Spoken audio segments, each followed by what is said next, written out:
नमस्कार, मी श्वेता सदानंद जोशी। आज मी तुमच्या समोर माझ्या आईच्या वाचनात आलेली एक काव्यरचना सादर करत आहे। चला तर मग त्याच्याबद्दल थोडीशी माहिती जाणून घेऊया। उतार वयात जगण्याच्या उमेदीचे वर्णन करणारी आप्पा ठाकूर यांची आयुष्याशी अजून माझा करार बाकी आहे या गझलने जगण्याची नवी उमेद मिळते। या कवितेतून प्रत्यक्ष अप्रत्यक्षपणे व्यक्त झालेला अनुभव, परंपरा आणि भविष्यकाळ आजच्या वास्तवाद्वारे कवी आपल्या समोर पुढे ठेवत असतो। काव्य हे सारस्वतांचे एक वाङ्मयीन शक्तिपीठ आहे। दुर्गा, अंबा, चंडी, काली, भवानी या आणि अशा अनेक देवता जशा एकाच शक्तीची अनेक रूपे आहेत, त्याचप्रमाणे गीत, अभंग, ओवी, मुक्तछंद, लावणी, पोवाडा, दोहा, रुबाई, गझल इत्यादी विविध स्वरूपातून कविता प्रकट होत असते। देवतांतील देवत्व आणि कवितांतील कवित्व यांच्यात तत्वता फरक नाही, म्हणून भाविक आणि रसिक यांच्यामधील आंतरिक नाते हे मुळात मनोगम्य असल्याने आध्यात्मिक नातेच आहे असे पान सरदेसाई म्हणतात। तर मी तुमच्या समोर जिवंतपणावरचा विश्वास दृढ करणारी कविता सादर करत आहे।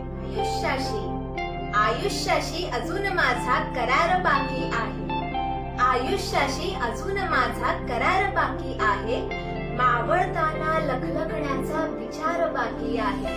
मावळताना लखलखण्याचा विचार बाकी आहे। आयुष्याची सकाळ माझ्या खरेच सुंदर गेली। आयुष्याची सकाळ माझ्या खरेच सुंदर गेली। संध्येची मज फिकीर नाही, दुपार बाकी आहे। संध्येची मज फिकीर नाही, दुपार बाकी आहे। आधाराने कसे बसे मज जगावयाचे नाही। आधाराने कसे बसे मज जगावयाचे नाही। जगण्यासाठी मनात ऊर्जा चिकार बाकी आहे। जगण्यासाठी मनात ऊर्जा चिकार बाकी आहे। स्वार्थासाठी उगाच खोटा सलाम केला नाही। स्वार्थासाठी उगाच खोटा सलाम केला नाही। फाटत आलो तरी भरजरी किनार बाकी आहे। फाटत आलो जरी भरजरी किनार बाकी आहे। सर्व थरावर खरेच माझे जगून आत्ता झाले। सर्व थरावर खरेच माझे जगून आत्ता झाले।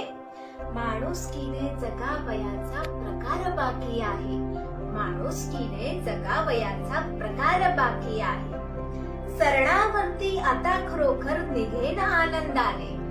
सरणावरती आता खरोखर निघेन आनंदाने। पण मृत्यूचा अजून थोडा नकार बाकी आहे। पण मृत्यूचा अजून थोडा नकार बाकी आहे। धन्यवाद।